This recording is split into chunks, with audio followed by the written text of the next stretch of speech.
30 करोड़ रुपया अब की बार बजट में प्रावधान किया है प्राकृतिक खेती के लिए, उनको सुविधाएं देने के लिए।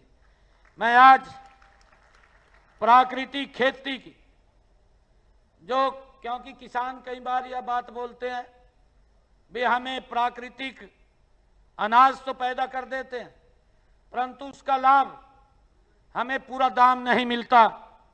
परंतु मैं आपको बताना चाहता हूं, वैसे तो अगर पता चल जाए आज के ज़माने में ये प्राकृतिक खेती का बिना पेस्टिसाइड बिना यूरिया के ये अनाज है तो लोग लाइन में लग करके खरीदते हैं। परंतु फिर भी हमने निर्णय किया है कि प्राकृतिक खेती तथा जैविक खेती से उत्पादित गेहूं, धान, दालों के लिए प्राकृतिक तथा जैविक मंडी, ऑर्गेनिक मंडी की स्थापना ये गुरुग्राम में की जाएगी। इसकी मैं आज घोषणा करता हूं। मैं ये भी घोषणा करता हूं कि प्राकृतिक तथा जैविक फल सब्जियों के लिए प्राकृतिक तथा जैविक मंडी, ऑर्गेनिक मंडी हिसार में भी बनाई जाएगी। इसकी भी मैं घोषणा करता हूं।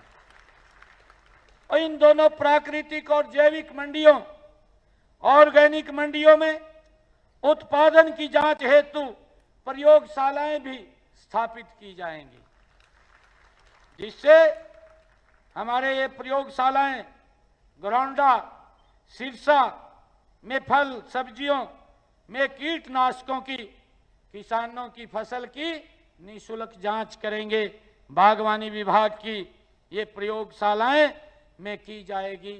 जहां बागवानी विभाग होगा ये प्रयोगशालाएं वहां पर लगेंगी और किसानों की ये प्राकृतिक खेती के अनाज की फ्री में उसकी जांच करेंगी।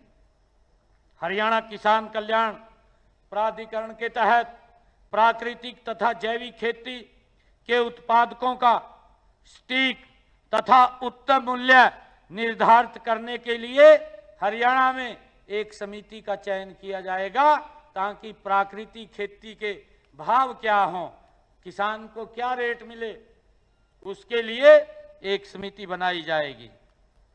प्राकृतिक खेती प्रोत्साहन के लिए खंड पुंडरी कैथल में कृषि विभाग की 53 एकड़ भूमि प्राकृतिक खेती करने वाले किसानों को नीलामी में पट्टे पर दी जाएगी।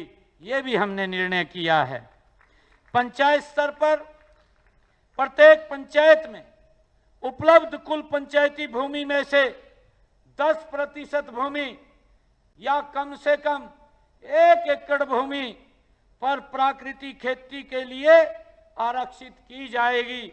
यह भूमि केवल भूमिहीन, जिनके पास भूमि नहीं है, ऐसे लाभार्थियों को नीलामी के माध्यम से वो दी जाएगी। इसकी भी मैं आज घोषणा करता हूं।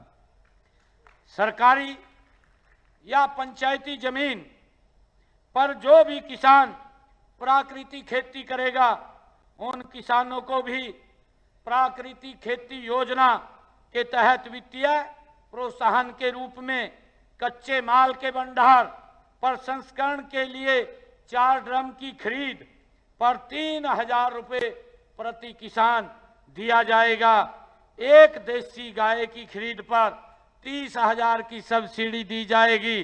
प्राकृतिक खेती से प्राप्त उत्पादों की ब्रांडिंग और पैकेजिंग के लिए प्रति किसान 20,000 रुपये प्रदान किए जाएंगे। इसकी भी मैं आज घोषणा करता हूं।